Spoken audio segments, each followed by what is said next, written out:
Uh, just why is Nintendo making my life more difficult? Oh, come on. Right, so we need to go to the depths and get at least five fireflies. Right, well, we can do that.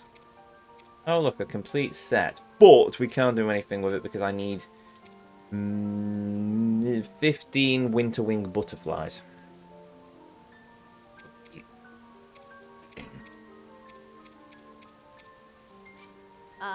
Sure. Just checked. Biggest series on LMC in terms of number of parts is still We Happy Few, currently 105. Eventually I will do Breath of the Wild. Lord help me. Depends on what you're doing in Breath of the Wild. If you're just doing the story, so the 4 Divine Beasts, the Master Sword, and the final fight, then it's not going to be too bad. If you're going after all the Korok Seeds, you're in for hell. If you're in for... if you're doing all of the sub-stories, not too bad. I mean, for a sane run of Breath of the Wild, I'd say all the main story missions, all the side story missions, the Master Sword, the DLC, and then the final boss. That's not too bad. That's not too difficult or arduous. Trying to go for the full 100%, on the other hand, is probably... no. Oh yeah, I have more than enough parts to actually upgrade... Oh, I need an ice-like stone. Okay. Kiwami in Assassin's Creed 2 Revelations first, though. And Arkham Knight. Oh, wait, what? Zelda threw them out when she stole your house. Sounds about right.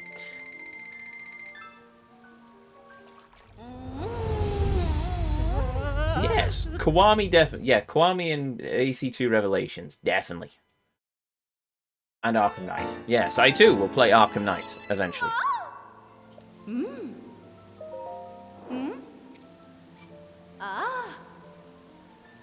Also love that. Oh, these are the helms of the ancient sages who fought in the final battle of Ganondorf, but we've named them after the divine beasts that we used in the previous game. Oh, right, okay. And also, I've max leveled it. Sure, I can remove that off the list, I suppose. Oh, blimey. Right,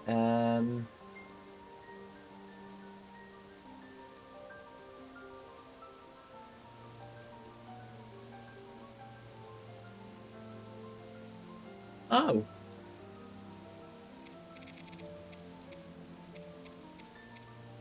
Well, there's a bunch of armors that don't have upgrades.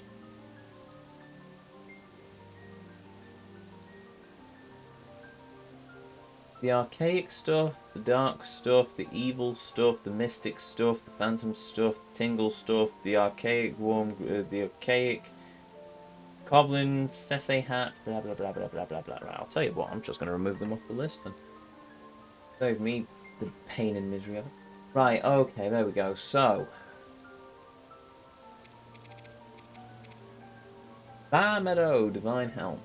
Meadow Divine Helm is now fully upgraded. Remove Boris Divine Helm. That's where the large Zonite comes in then. And the Topaz. Or at least some of the Topaz.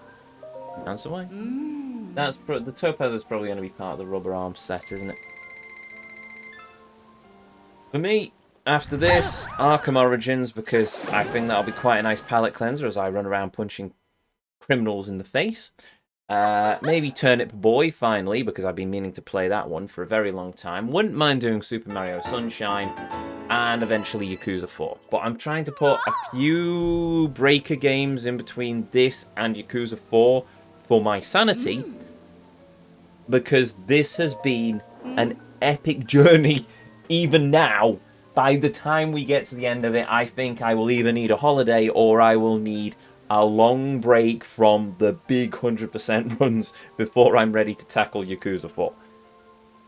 Turnip Boy, I should really play. Suf bought it for me 2 years ago. Blue bought Turnip Boy for me a few years ago as well. Actually, I think I won it in a giveaway. But either way, well, I won it in one of Blue's giveaway. But, you know, I need to...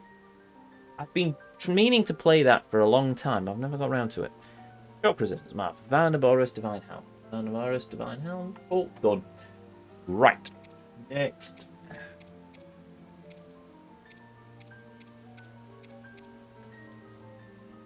Thea's Deity Boots. I'm not going to use a dragon scale on that. I should use a dragon scale. I could use a dragon scale on that.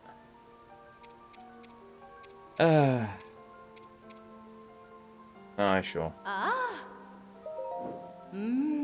Got Spyro 2 to do as well. Yes, I do. I should probably play Spyro 2 at some point and all. But technically Mario takes precedence over Spyro because I started the Super Mario 3D All-Stars game a long time ago now. And I've never got around to playing Sunshine.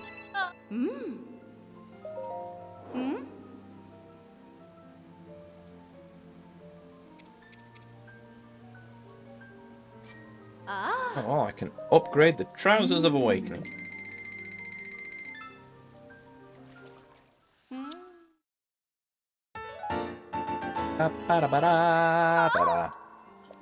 But yes, we have now been at... How long have we been at this now? About 20 minutes of me upgrading stuff. Right. I was going to check what I still had to upgrade. Oh dear. Right, okay. Sunshine is kind of long 200%, but since it's relaxing, you'll be fine. I don't know. I've never finished Sunshine. I played a bit of it when I was younger, but I never got around to the end of it. Okay, so we've done that. Oh, I'm going to definitely save after we've gone through all that as well. Save. Oh, I can just check it in my inventory, can't I? Okay, I'll do that. Right, outfits. Up to the top. So, Archaic, we've not upgraded. Hylian Hood, Hylian Tunic, Hylian Trousers. So I've done the Hylian set.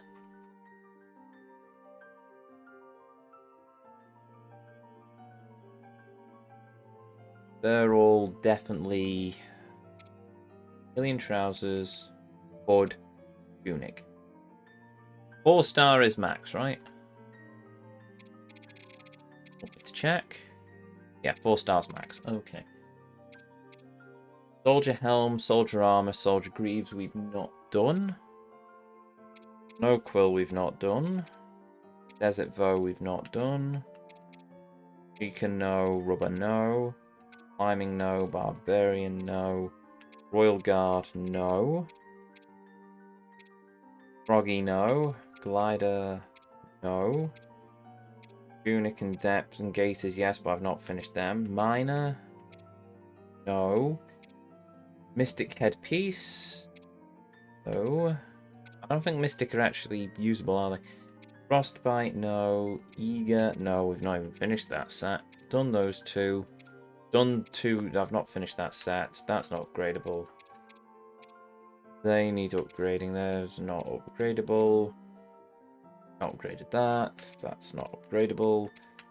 For those. Need for those. Need for those. Nearly. I just need to do the trousers. Cap of the Wild. Cap. I can't upgrade these?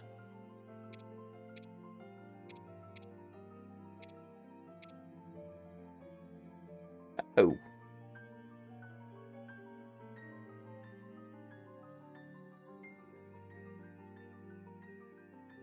No, I can. I've just not got the components to do it.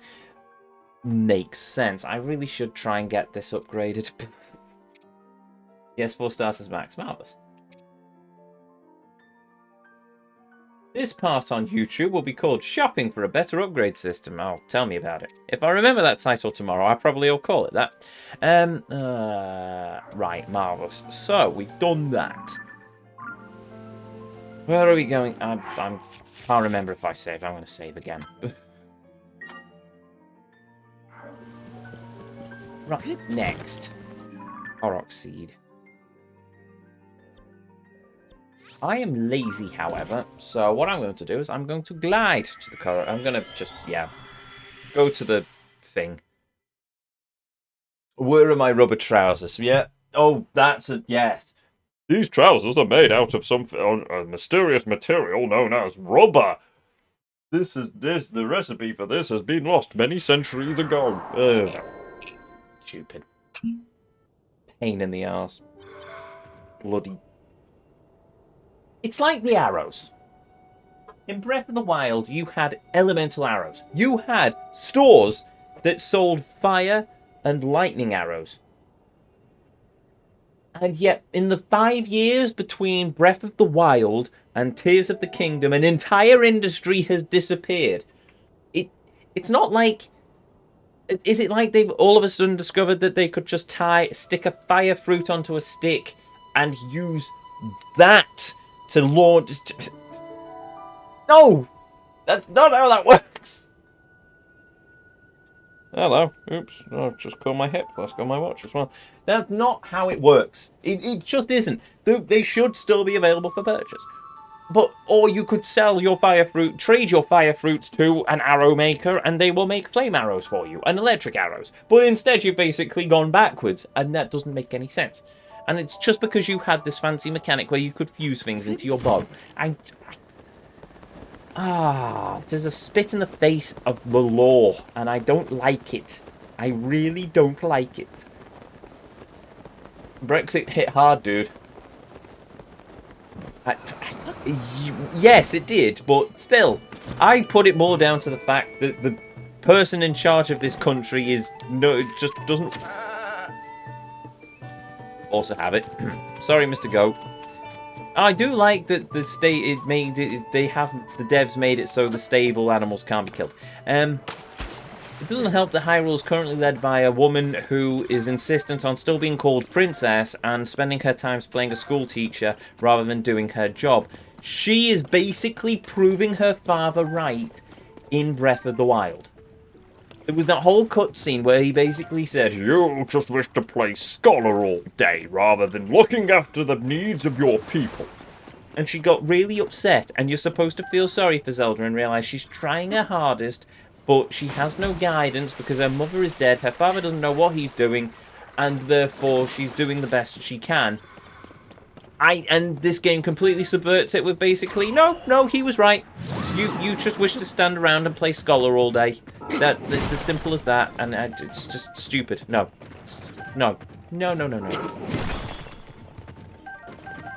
Missed out on a bright little save there. That's a shame. She's doing the best she can by stealing someone's house. Stealing someone's house and then building a school and playing head teacher as the kiddies draw crayon pictures of her. Also looking after and playing with her pet pony as her kingdom burns to monsters rather than setting up a royal guard, restoring the seat of governance, fixing the castle, making lives better for her people, overseeing the creation of new settlements, which is basically fobbed off to Hudson, who doesn't seem to be doing anything other than putting piles of materials around the place for people to use as they wish. It's basically someone's gone to Zelda and said, "Your Highness, the people need shelter. They need to build communities again now that Hyrule is free of the evil of the calamity." And she's basically said, "Set up piles of materials. Those who wish to build their own house shall build their own house." And it's just, I don't know that you know that whole thing with the fishing village, which, in fairness, a fishing village would mean fish that could be sold to people around Hyrule for commerce. And, an economy. Money for the treasury to help rebuild the kingdom. There is an entire fishing village that's been taken over by pirates. Did you not think that a royal guard could probably have, I don't know, gone in, killed the pirates, protected a part of your kingdom? No. Of course not. Did you think you could probably go to the king of the Zora and say, "We need an army. Can you please lend some of your soldiers to us until ours are trained up?" Or how about this treaty where your soldiers will look after the coastlines of our kingdom and we will pay you, or we will trade you fish, because I'm pretty sure Zora eat fish. But no. Instead, we've got just, "I'm going to play school teacher" as the kingdom burns around her. What was I doing? Oh, yeah, I was looking for things. I was investigating a well. I might have gone on a slight tangent there. A little bit of a tangent there. I don't think anyone noticed. I think we got away with it. Right,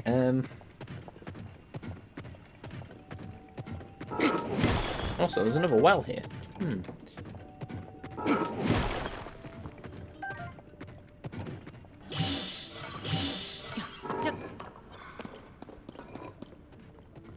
You're on, man. How deep does this go, and do I end up in the depths eventually?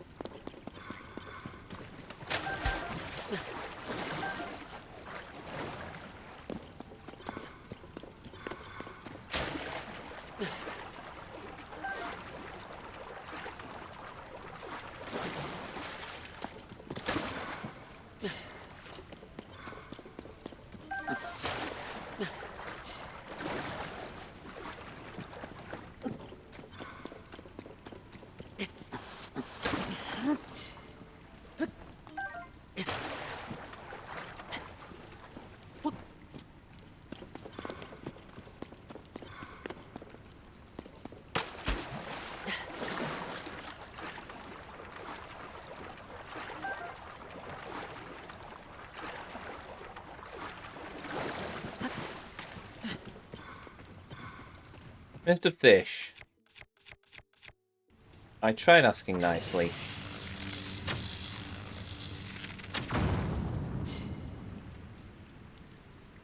Read you. Just. Never mind. Ow. There. I have found a fish. And the Master Sword's back. Nice.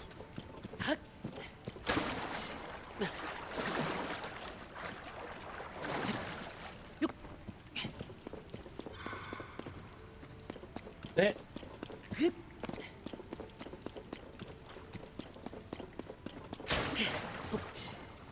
Yep, I think we've reached the bottom of the well.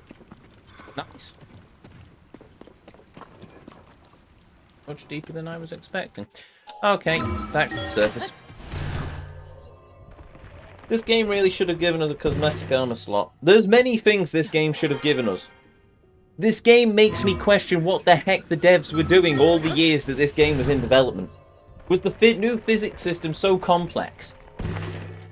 Because your overworld is the same. Most of the core mechanics are the same. Most, if not all, of the character models are the same. You've basically created a bunch of caves, a new dragon. I'm pretty sure the majority of the time was spent building the depths in the sky, and even then I have to question, why did it take as long as it did? You weren't making a new game world from scratch, you were basically just bolting onto a new one.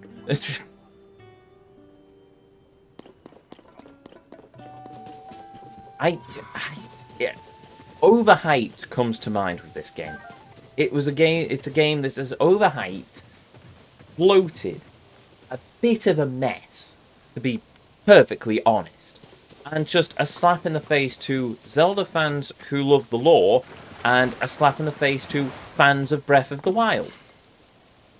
Because it's basically just not built on anything of Breath of the Wild. For the most part, it's pretty much just ignored or undone most of the stuff from Breath of the Wild, because I don't know why.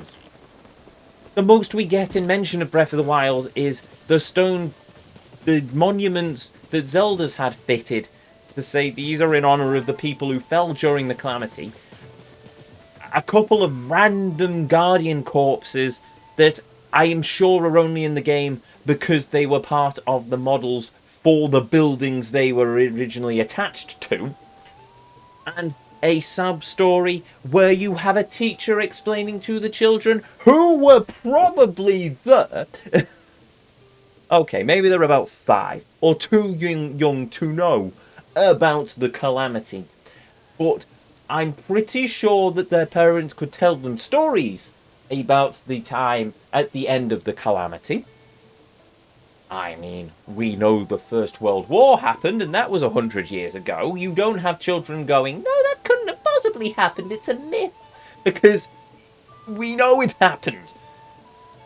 There will probably be historic records somewhere. We weren't in the Dark Ages after the Calamity, that existed from the time after the Calamity when the civilization was rebuilding, that probably told the story of what happened during the Calamity.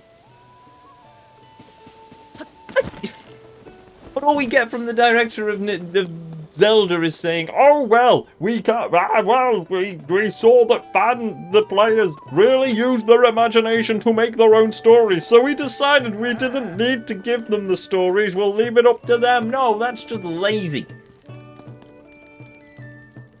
It's just lazy. Playing Breath of the Wild, I at least was able to theory craft and go, well, this and possibly this and this is how it mixes into the lore. With this one, I can't, because it's just, there's nothing there. You basically ripped the heart out of it, which has just left nothing for me to theory craft around. I can theory craft around why the Sheikah tech disappeared, but at the end of the day, it basically drills down to you just needed to save memory on the system. Lore-wise, it makes bugger all sense. It's basically all the Sheikah technology suddenly went, oh, the Calamity's gone, bye, and peaced out. Then why are there bits of Sheikah technology still knocking around?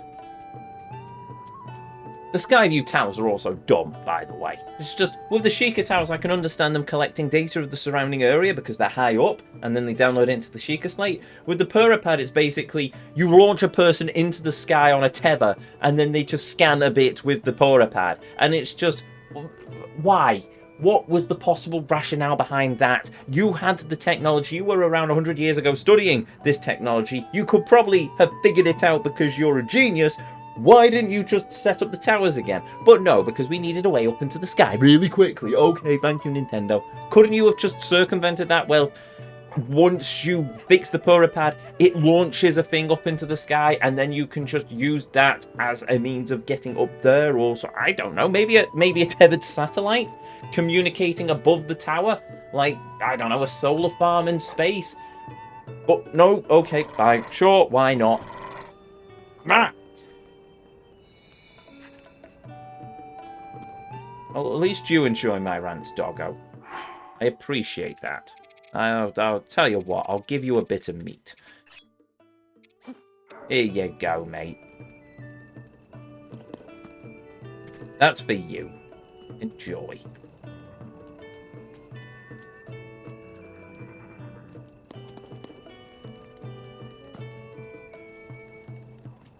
That is time, Ezio. Yes, I may have spent most of my time ranting. Good doggo. If only I could pet you, but I cannot. Anyway. Oh, he's just bit his own tail. Oops, maybe that was monster meat. Anyway, with that said, we will save the game.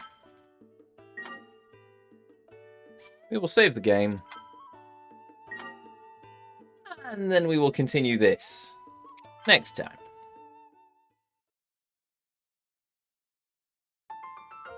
And there we have it. They're good rants, Ezio. Thank you. It comes from a place of passion. Oh, 747 Korok seeds done, by the way. So we're getting there. Who knows? I don't think we'll get to 780 by the end of this, but by the end of this area. But it'll be nice if we did. It comes from a place of passion, anyway, the terms of rants, because it's just, I love the lore of this franchise, and it's just painful to see Nintendo. This is just a lazy sequel. It's lazy. All the hype around it, and it's just, you've done nothing. I mean, in fairness, I wasn't so as hyped as others. I was looking forward to it. I wanted to see what it would do. I wasn't very overly hyped, but at the same time, it's just, I was hyped more for Breath of the Wild than I was Tears of the Kingdom. But in fairness, I think it was probably the trailer for Tears of the Breath of the Wild that got me. It's just, it was so epic, and then this was a bit, okay, well, we'll see what's going on. And then Ganondorf returned.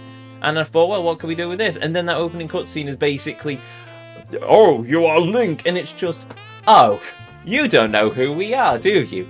Oh dear, what's going on? Oh right, you've completely rewrote Ganondorf's backstory as well. So now Zelda's involved. Oh wait, no, she was involved in the first place. But you know the difference between Ocarina of Time and this game? It made bloody sense. small princess, she had a premonition, which was a premonition. That's not unusual in the lore of the franchise. Oh, this evil man's going to do something evil, and then a conspiracy between her and Link, children who don't know what they're doing, to save the kingdom, which inadvertently led to the downfall of the kingdom. That makes sense. On this, it's basically, oh well, Zelda, when we discovered Ganondorf's corpse by accident, and then Zelda's latent power as the Sage of Time called forth and sent her into the ancient past, where she met the first king of Hyrule, who was actually some sort of deity goat god, who married a Hylian woman with time powers, who isn't even a Zelda, she's Sonia, who is probably a descendant of one of the earlier, of Zelda from Skyward Sword. One can only assume. So it's just, but... why have they decided to just reboot the lore? It's like, they've rebooted it, and I don't know, they've rebooted it in a sequel to what was supposed to be a soft reboot. I don't understand this anymore. Well, I will tell you what I do understand. It's this. If you're new here, hi, I'm Ezio. It's a pleasure to meet you. If you enjoyed what you saw, well, I'd really appreciate it if you hit that follow button, but the decision will always be yours. If you ever want to catch me live, well, I'll be right back here at 7 o'clock UK time, or sometime just after it, as we continue our journey into the world of this most certainly infuriating game. But if you've missed any of these streams, if you want to catch up with our run through the world of The Legend of Zelda Tears of the Kingdom so far, or its previous game, The Legend of Zelda Breath of the Wild, better game in my opinion, then you can find all of them uploaded to the YouTube archive linked in the panels down below, containing playlists of every game, every journey as I call them, that we've ever been on here on this channel. And hey, we've got a website as well, intothevortex.co.uk, which is pretty much like the archive, but with things in a nice sort of year-by-year page system. I think it's quite nice, but I'm biased, so there we go. I think that's everything.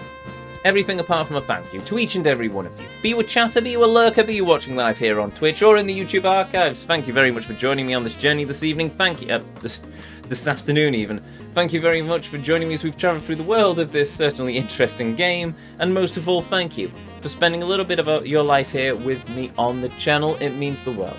It always will be. It always does. Now, let's see if we have enough to pay the good vibes forward. And most importantly, is there anyone... Oh, we do, but do we have anyone alive on the raid list? This is a question that needs an answer. I see the Travelling Inquisitors live. Just some Andy as well. AI Jesus, apparently.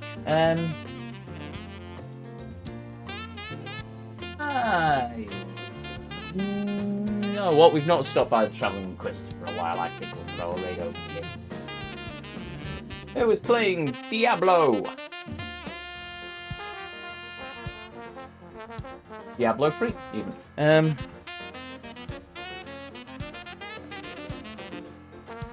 And with that said and done to each and every one of you, may you all have a beautiful evening, morning, or afternoon, wherever it is around this whole wide world you are. And as always, until our paths next cross again, the Vortex awaits, and I'll see you all next time.